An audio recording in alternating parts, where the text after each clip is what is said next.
Welcome to the Fighting on Film podcast, the podcast all about classic and obscure war movies, from the Normandy landings to the days of chivalry and swords. If it's been captured on film, we're going to try and cover it. I'm Robbie of RM Military History. I'm Matthew Moss of Historical Firearms and the Armourer's Bench.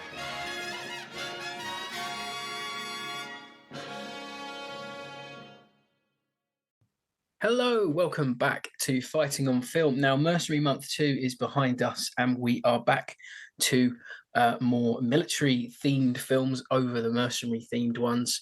But we are entering an unofficial Aviation April, and we are joined by Martin Hemingway-Mosely and Zoe Lewin from A Memory Ode, a short film project that you may have seen doing the rounds on Twitter.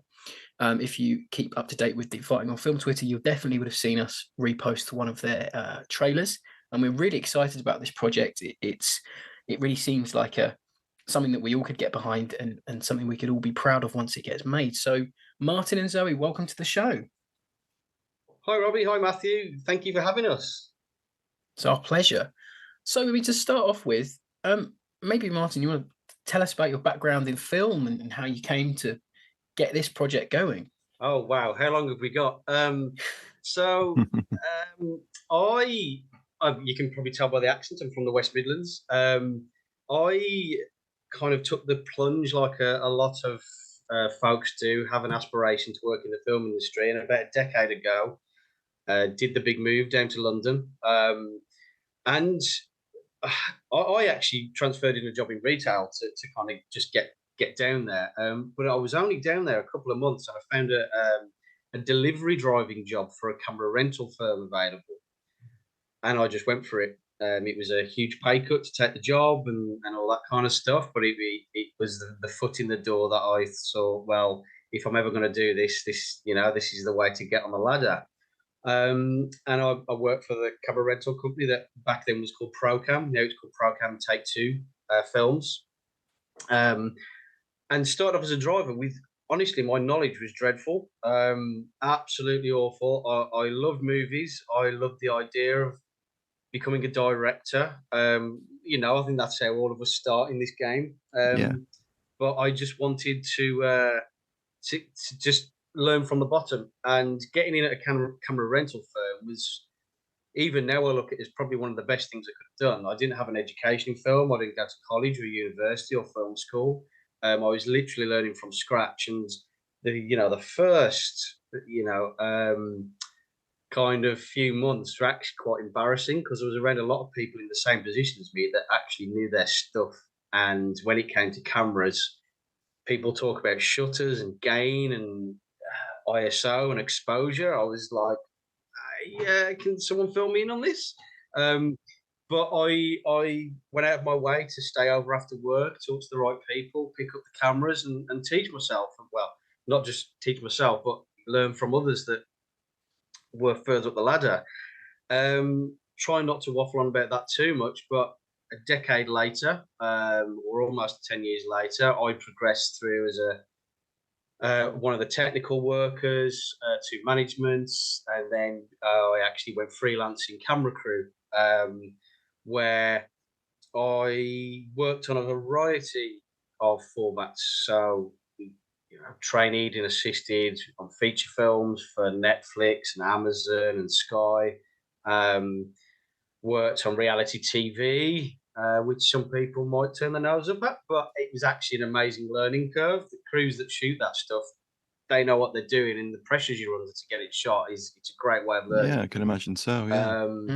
So the reality TV world, did live concert stuff.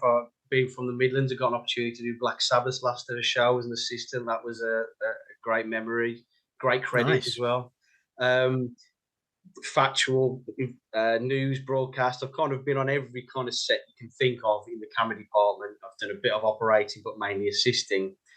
And while I was doing all of that, my aspiration to direct always stayed. It was always in my mind the almost unspoken priority. You don't go around as a camera crew telling everyone you want to be the director, if you wouldn't get any work. So you pick your conversations with the right people. And through doing that, my connections in camera rental and through working in crews, I managed to build up quite a good little connection base to pull people together for my own little projects, whether that was trying to do like a commercial business promo for someone or a music video. It was all kind of showreel building stuff. Right. And it was the perfect way to do it because, getting not only getting your hands on the top end kit that I'd learned to use through camera rental, but also be able to pull the crew together that actually work in the industry to kind of go, yeah, Martin, we'll give up a day or two to kind of help you on this project you got going. It really enabled me to start throwing together low budget projects with an attempt to give it high production value. Yeah, of course. Yeah. And that ultimately was what led me to the beginnings of trying to start this film. Yeah, well, the obvious question is, what made you want to tell this story? But this particular story, it actually developed from, I would say, caring enough about the subject to do some research.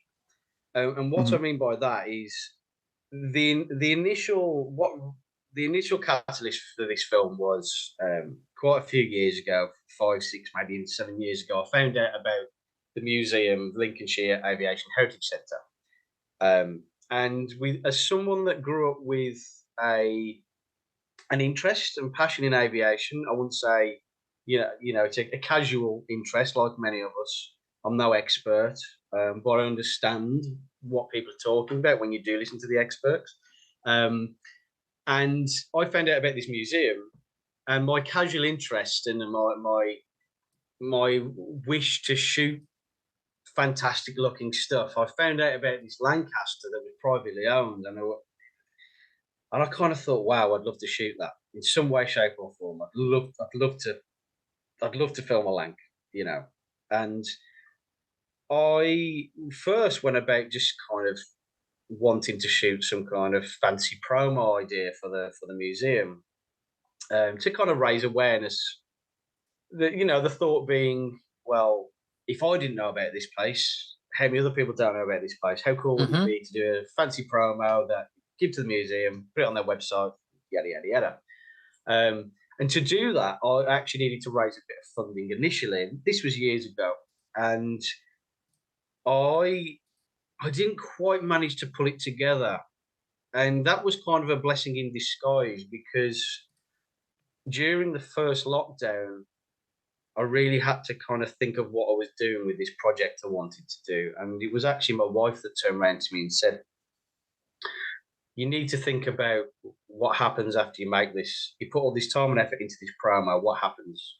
Where does it go? Who's it for? Right, it goes online. Okay.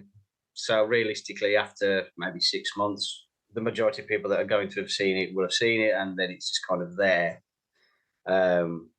So what else can you do with that idea? And that's where my initial thought of maybe all along this should have been a narrative piece, something a bit more with some more thought into it than some fancy visuals. Sorry, I'm really going on a long route to That's all right. It's no problem.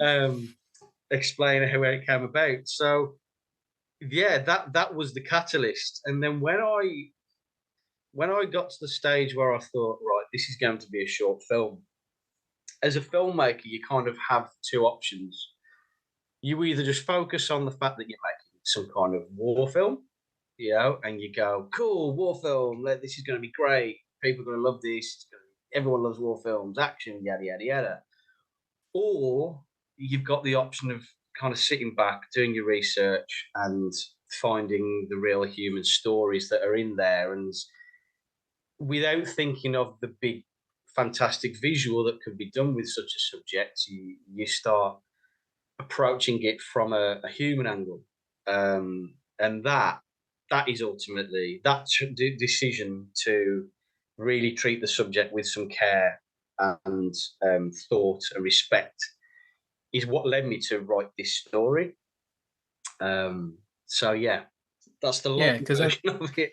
Yeah, because I think for people that are sort of getting to know the project as you go along, I think that does come through in your trailer and the marketing material you sent us. It does seem like you're going out of your way to show a human element of this story rather than being like, oh, I want to make sort of the kind of movie that you see in Morrison's for a fiver. I think just to jump on that, I think you're right. And I actually was earlier today listening to your podcast on about All Quiet on the Western Front, which is a fantastic film. And you guys are talking about how it's a film that isn't just a war film for the sake of being a war film, but it's a film that has a purpose. And the way that you look at war and how you approach that on the screen, it's all got to be done in such a respectful way, because we don't have a story that's a true story in the sense that we're following genuine characters from the past, but they are all essentially genuine, and we are sort of depicting how a lot of people lost their lives, and it has to be treated with a lot of respect, because we know that this community, and it's a big community, but it's a tight-knit community, they're going to pick apart every sort of minute detail of this film, and rightly so. They're holding us all accountable, which is great, because it means that we're having to do our homework, to do all of our research. Every I is being dotted, every T is being crossed, and we're sort of going above and beyond, and that's all part of our marketing and our pitching when we're proposing this film. Is that we don't just have a story about Bomber Command, but we've really dug deep and we've really done our research on this. It comes through as well with people that you've approached and shown your early scripts and your as I say, the marketing stuff, the PR releases and things. Like, they're not people that necessarily get asked about films like this. So it was nice, it was refreshing, at least to me and Matt, when we saw who you were contacting, who was dropping these little hints at the script they'd read. It was really sort of, I can't think of the word off the top of my head, sort of refreshing in a way that you'd gone down that route, rather than being like, look, here's our finished war movie that we've put no research or effort into. Yeah. We just want to make a quick buck.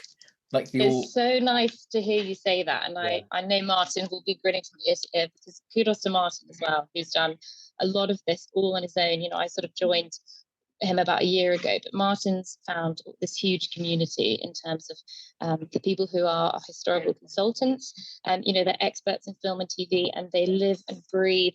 They love this time period, and so our 5 out of our 7 bomber crew are made up of reenactors who own their own period correct uniform, and they've done this countless times. They go around tours of the UK, they do talks, they do reenactments, they also have film and TV experience, and Martin's pulled this all together. We'll talk in a little bit about the special effects studio that we're working with, but Martin, just off his own back, has put together this huge team of experts who are all just so willing to help us out and get this film made as well. It's really lovely to see. No, I agree. When did you start work on the actual project itself, Martin? I know it was pre-COVID, but was it further back than that, or how long have you been working on this so far? Well, if we're talking from the very, very beginning, like I say, I think that was 5 years ago, maybe a little longer. Mm-hmm. But from the narrative angle, that's been from first lockdown, COVID, and we're on. I'm currently tweaking the 18th draft of the script now, and that is because of the advice we're getting predominantly, and it's fascinating to see how much someone can find a small detail to do with this subject in a script and correct you on it. And it just comes from different people's experiences and what their knowledge. And some people are kind of more specialist in knowledge in certain areas than others. Some people have got a general great overview, but not a specific detail. So that's how it's come about. I have to give a shout out to a chap called Martin Keane from the museum. He's been helping me for quite a few years. He's a photographer and one of the volunteers at the museum. And it all came about. I asked him, if I could use some of his photographs as like promotional material. He said yes, fine, no problem. And then I just started asking questions about some of the detail. He was one of the first people I spoke to. And if you were to read one of the first iterations of the script, the amount it got corrected after the first one, just from my ramblings as a filmmaker trying to make something that looks cool, but then to give it to someone and go, right, tell me everything that's wrong with this. And it was basically, everything is wrong with this. I will help you. And Well, you know, that's commendable of a filmmaker to do that anyway, because obviously, you know, it's an artistic medium and people can be very protective of over their babies, and they, you know, they aren't always going to be open to criticism. So it's nice to hear a filmmaker talk honestly and groundedly about taking criticism and really iterating a script to, you know, until it's exactly where you want it to be. It's a unique feeling having your darlings killed. I've been there myself. So to take it on board and be able to run with it and accept that it's not a criticism of your writing, but it's maybe just a criticism of your, you know, you don't know the subject matter going into it as much as you'd like, but you're still trying to make something that is going to be respectful and authentic. So that is, you know, very commendable. But in terms of a question I had, in terms of influences of other films, you know, what kind of are you taking inspiration from any of the classic era 50s war movies like, you know, Dam Busters, Appointment in London? Is there anything like that you've drawn in? Hello there, sorry to interrupt. I wanted to let you know that you can now join our supporting cast over on Patreon. As thanks for your support, you'll be able to help us pick films, submit questions for guests, have first pick on brand new and exclusive merch, and much more. Thank you for your support. Now back to the show. Obviously, you can't approach a film on this subject without considering the Dam Busters, but in terms of influence, I'd definitely say Appointment in London is up there. You know, I think that film is quite forward thinking for its time in how it looks at the human experience, the mental strain and pressure that, you know, living in that world must have had on those young guys, where 8 hours of complete hell and threat of being killed, then back at home bacon and eggs, down to the pub with your mates, chatting to girls, and then back out 8 hours of complete hell again.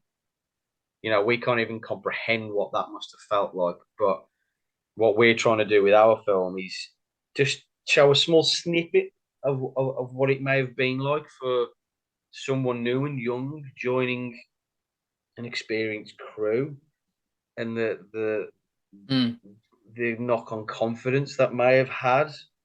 But also in the wider aspect, and without giving too much away, is how war, you know, the war in general has had far-reaching effects on people up until even now, and that's kind of where the past and present day crossover works in our film. And I'm not going to say too much more on that. But you know, looking at my wider influences, I grew up. I was fortunate to have a granddad that he was infantry, and I was fortunate that he used to tell me stories about his experience in the war, which, you know, at the same time would be at theirs on a Saturday afternoon watching the Dam Busters, Bridge over the River Kwai, The Great Escape. I'll be hearing his stories about being attacked by stupid dive bombers down a railway line, for example, and that blended in my mind with what I was seeing in these movies. So he kind of became an action film star to me. Whether he intended to do that or not, I don't know. Maybe he did. But you know, I was very fortunate to have that, and that was definitely an influence early on my love for cinema and film and war movies especially. But equally, around the same time, my earliest memory of actually questioning how a film was made was watching Jurassic Park, and my grandparents had it on VHS. And I remember I was aware that it wasn't real, but the fact that there was these dinosaurs that looked completely photorealistic absolutely fascinated me. And that was That was my first memory of wondering how these movies were made. And that kind of kick-started it all. And obviously, my love for Spielberg has continued. I'm not afraid to say it. Some filmmakers, I think, can be a bit snobbish and they don't like to mention, oh, it's too obvious. But no, Spielberg is one of the greats, always will be. But you know, as you grow up, you discover new filmmakers, and you know, you've got Kubrick, more recently Christopher Nolan, Denis Villeneuve, Alfonso Cuarón, like Children of Men. He's, you know, superb. One of my favorite films. But you know, I'm not afraid to admit that one of my favorite filmmakers is James Cameron. I don't think he gets enough respect from the kind of cinema community. I suppose in some ways he's too much from the world of blockbuster land. But when you look at his movies and the spectacle and the entertainment value that he puts into his films and the boundary pushing technology with visual effects, but all of his films have always had this very deep, like this very grounded human story, and it's always relatable. Whether it's Sarah and John Connor in The Terminator and Terminator 2, or you know Ripley and Newt in Aliens, and or even True Lies with Arnie and Jamie Lee Curtis, their characters. You know, they're all of his films have this great entertaining spectacle, but the stories are very grounded. And there is a lot of influence in that for me. They're the kind of films I want to make, and that's a big reason why I'm so glad we've been able to team up with the in-camera guys to do the visual effects for our film, because you know what they're doing with the model I built and the old school techniques with the new technology that they're doing to create the scenes for us for our film, you know, are already looking amazing, and I can't wait what else we're going to do with that and see what else they come up with. But you know, so you got that element there, but I'll also say, you know, someone like Shane Meadows, you know, this film is nowhere near as dark as one of his films, but you see how he shoots things like This Is England or Dead Man's Shoes. There's a combination of handheld, a lot of mid and tight shots. There's you know, handheld and locked off on grip, to create a really involved and I suppose a very personal connection with the characters. And so I like to think that, you know, a big, in an odd way, you know, imagine a James Cameron movie crossed with a Shane Meadows movie. He's kind of somewhere where my other influences are with this film. And then there's actually a TV series that I love called This Is Us. It's just about a family and it's about life and it's beautifully written.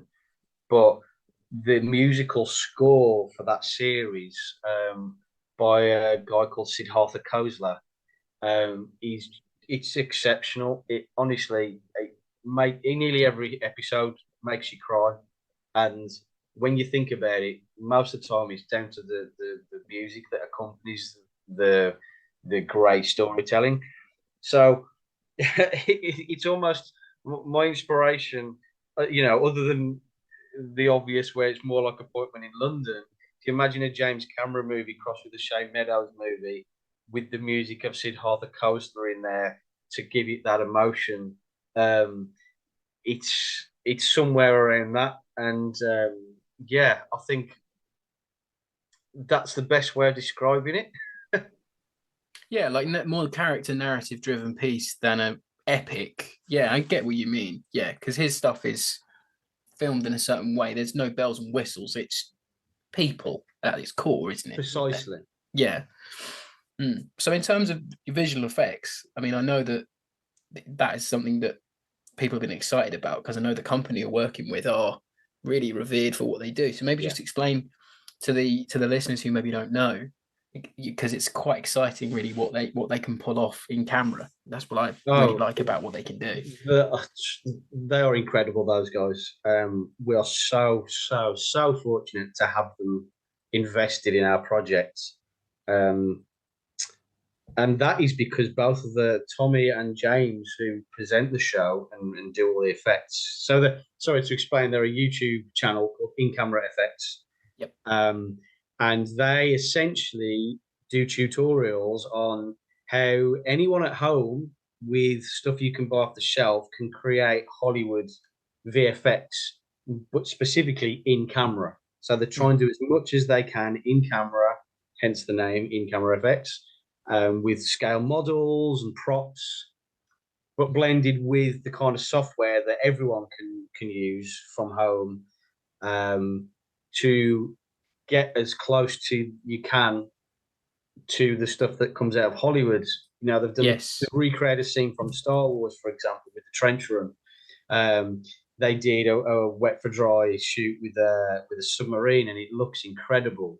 And for us, I built a off-the-shelf 132 scale Lancaster, the HK Model 1, and modified it. Yeah. With motorized engines and mid-upper turret, and a mount at the back, knowing it needed to be attached to motion control.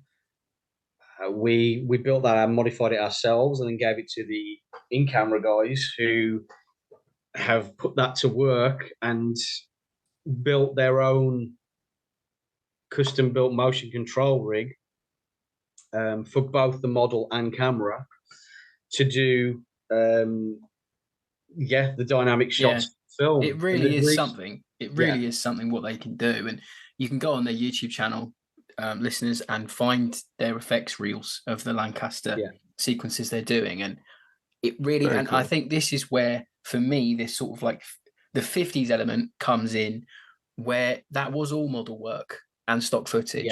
So you've got this really nice marriage of modern filmmaking, but still using those old techniques that echo the past. You're precise. You're exactly right, and it is literally that marriage between. I think what happens in the film world with technology, we come that obsessed with the new advances. It takes someone. It's like what's happened with virtual production recently, which is essentially a new version of rear and front projection. Now, rear and front projection, they've stopped using it essentially when blue screen and grey screen came about.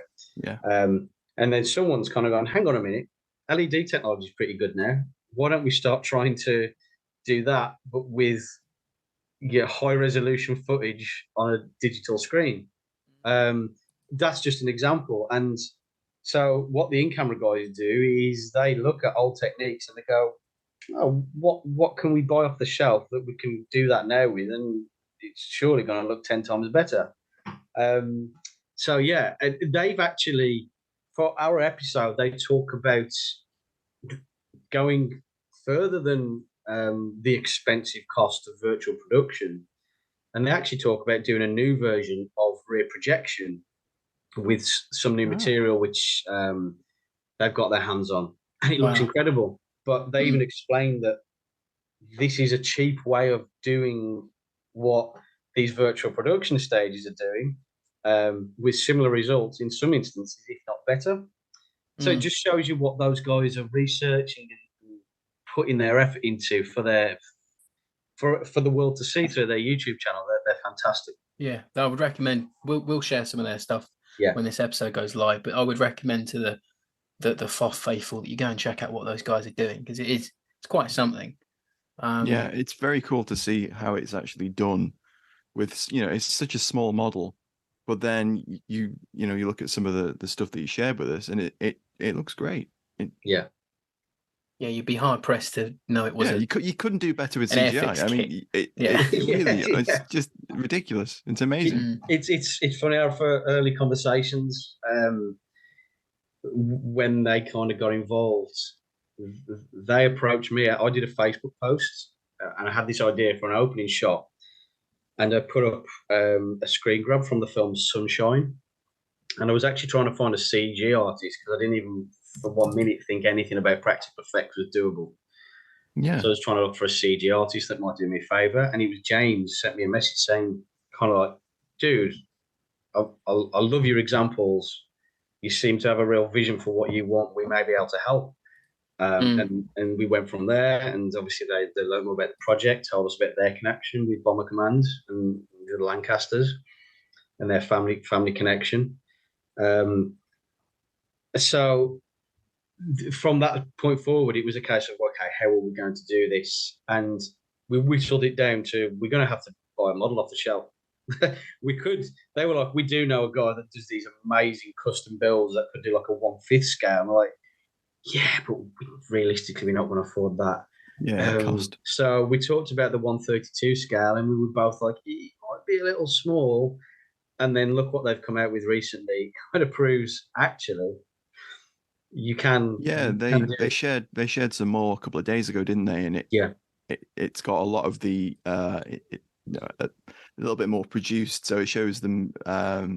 There's a really spectacular bit where they I think use like an aerosol to fire some like flame over the body of the aircraft, and it looks immense. Yeah.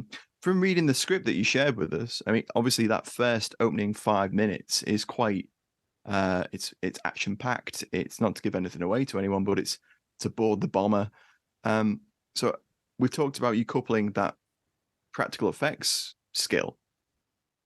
Are you going to be building sets? Where are you hoping to film this? Because obviously you need to get those internal shots right to immerse the viewer. So what do you have in mind for that aspect of the production? Well, one of the great things that kind of links what I'm doing now to my original idea of making a promo museum is, not other than the VFX, the entirety of the rest of this film is going to be shot at the Lincolnshire Aviation Heritage Centre. So it still brings us back to the museum that I was intending to film at all along.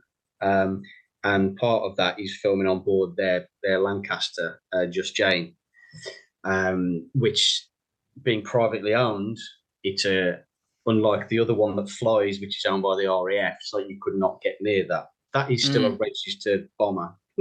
Technically, it could go to war, but the one at the Lincolnshire Aviation Heritage Centre that they're restoring to airworthiness, I've built up a relationship with those guys through Martin Keane and Andrew Panton from the museum.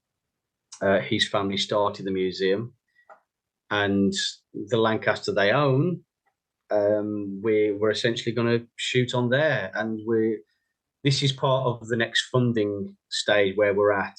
Is essentially we're trying to raise the funds to get back to the museum, do a night shoot inside their hangar with the Lancaster, so there's minimal light spill from anywhere, and do those interiors to match the VFX shots for the opening scene. That's so great. We'll be filming inside an actual Lancaster. Yeah, I might say another feather to your bow. So you were talking about the getting the money together there, and we couldn't do an episode with you guys without telling the listeners how they can help with this project, because I know you're currently raising the funds. Would you like to tell everyone how they can help you? Yes, thank you for the opportunity, guys. So if you go to our website, which is amemoryodefilm.com, you can get through to our fundraiser there. If you Google A Memory Ode Film, if you go onto any of the social media pages, anything to do with A Memory Ode Film, you'll get yourself to our GoFundMe page, which is where you can donate and find out more about the subject and see our teaser. Yeah, it's worth just going there to watch the teaser alone, and then if you can help, guys, it would be great. Yeah, and I think you're trying to raise, is it £14,000? Yes, for the next stage of filming. That's it. And yeah, that's correct. Cool. And we're going to chuck 50 quid in. So, Oh, thanks so much. No problem. We'll get that in the next. Guys, that's so nice. Well, that's no problem. We'll get that in the next. We'd be hypocrites if we didn't support British filmmaking, wouldn't we? So, exactly. I mean, that's the whole point of the show. That's wonderful. Thank you. It really is also just to jump in there, is also such an honour, because I have listened to your podcast a lot. And I studied history at university, and I've always loved war films, and I never actually thought that one day I'd be making my own, let alone talking about it on a podcast. So honestly, guys, it's a real honour to be talking with you, and thank you for all the work that you do as well. Too kind. Thank you. Yeah, so I mean, so to kind of wrap up, when once you get funding and you're ready for your next stage, when are you planning on releasing the movie for everyone to enjoy? Well, that will be obviously that all comes down to funding. But Of course. Yeah. I mean, the plan was to try and have it cut by at least the end of this year or early 2024. And then what we plan to do is try and get it onto the festival circuit. But anyone who donates will see the film first through a private link before it is ever public. We'll hit the festival circuit with it first because that's the best way we're going to get coverage with this film and really get it out there, spread the idea of remembrance, which is what the film is about at heart. You know, we wouldn't be doing the film justice if we didn't try and get it around the world. And then after that point, it will end up digitally online. But yes, anyone who donates, they will be the first in line to get a view. That's great. It's also worth just mentioning that this is we are using it also as a proof of concept. So the idea is to make the short, do the rounds with the festivals. We also know that the 80th anniversary of VE Day is coming up in 2025. So hopefully we can, there's a bit of longevity with the short as it stands there. But then also to use this as a proof of concept and make something bigger about it. Because we've hopefully sort of proving that we can shoot in and around, these really unique aircraft. We've made all of these, really important connections with very important people within the community, whether that's special effects or historians or scholars or PhD candidates or the historical consultancy community as well. So we've made those connections. We feel like we've really nurtured those relationships, and that's not easily done. And that's not necessarily something you can just do by throwing money at it either. So hopefully this will be something much bigger in a couple of years as well. No, that's great. That's fab. And I think on that note, we should end the show there. And thanks for Zoe and Martin for joining us. Zoe has actually been in hospital waiting room all the way through this, so amazing. My finger's grown about 3 sizes since I've been talking to you. No. oh my god. Well, we hope it's nothing too serious and it's not actually broken. So that's a Fighting on Film first, and a guest coming directly from us from a hospital. Yeah, amazing. But thanks for joining us, guys. Everyone who's listening, you can find the links to the Memory Ode film. We'll be sharing them. Go follow them on Twitter as well to keep up to date with the film.